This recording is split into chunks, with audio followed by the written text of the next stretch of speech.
যুক্তরাষ্ট্র এবং ইসরায়েল বাহিনীর বোমাবর্ষণে বিধ্বস্ত ইরানে প্রথম দেশ হিসেবে মানবিক সহায়তা পাঠিয়েছে রাশিয়া। রুশ প্রেসিডেন্ট ভ্লাদিমির পুতিনের সরাসরি নির্দেশে এই ত্রাণ সামগ্রী মস্কো থেকে তেহরানে পাঠানো হয়েছে। গত 28 ফেব্রুয়ারি থেকে শুরু হওয়া এই যুদ্ধে ইরানের চিকিৎসা অবকাঠামো ব্যাপকভাবে ক্ষতিগ্রস্ত হওয়ায় এই জরুরি পদক্ষেপ নেওয়া হয়েছে বলে জানিয়েছে ক্রেমলিন।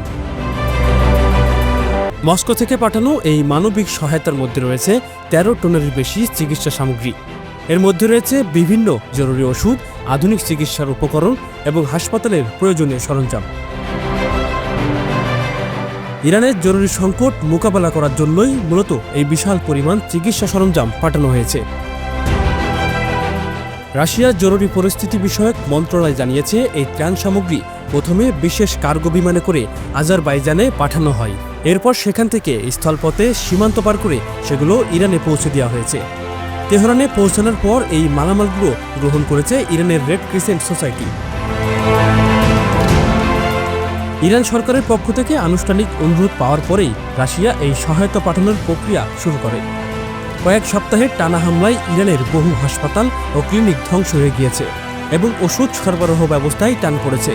এর ফলে দেশটির সাধারণ নাগরিকদের চিকিৎসা সেবা প্রদান প্রায় অসম্ভব হয়ে পড়েছে। মধ্যপ্রাচ্যের চলমান উত্তেজনা এবং হরমুজ প্রণালীতে যুদ্ধের ঝুঁকির কারণে সমুদ্রপথে পণ্য পরিবহন বর্তমানে অত্যন্ত ঝুঁকিপূর্ণ হয়ে উঠেছে। এই কারণেই রাশিয়া আজারবাইজান হয়ে স্থলপথের করিডোরটি ব্যবহার করেছে। এটি বর্তমানে মানবিক সহায়তা পাঠানোর জন্য সবচাইতে নিরাপদ বিকল্প রুট হিসেবে ব্যবহৃত হচ্ছে।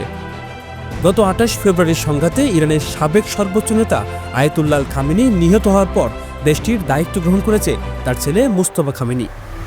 এই কঠিন সময়েও রাশিয়া ইরানের পাশে থাকার এবং অটল সমর্থন অব্যাহত রাখার প্রতিশ্রুতি দিয়েছে। রাশিয়ার এই সহায়তা নতুন প্রশাসনের প্রতি তাদের সমর্থনের অংশ। পশ্চিমা বিশ্ব যখন ইরানকে আন্তর্জাতিকভাবে বিচ্ছিন্ন করার চেষ্টা করছে, তখন রাশিয়ার এই 13 টনের চিকিৎসা সহায়তা সরাসরি তেহরানে পৌঁছেছে। ক্রেমলিন জানিয়েছে, প্রয়োজন অনুযায়ী আগামীতেও এমন সহায়তা পাঠানো হবে।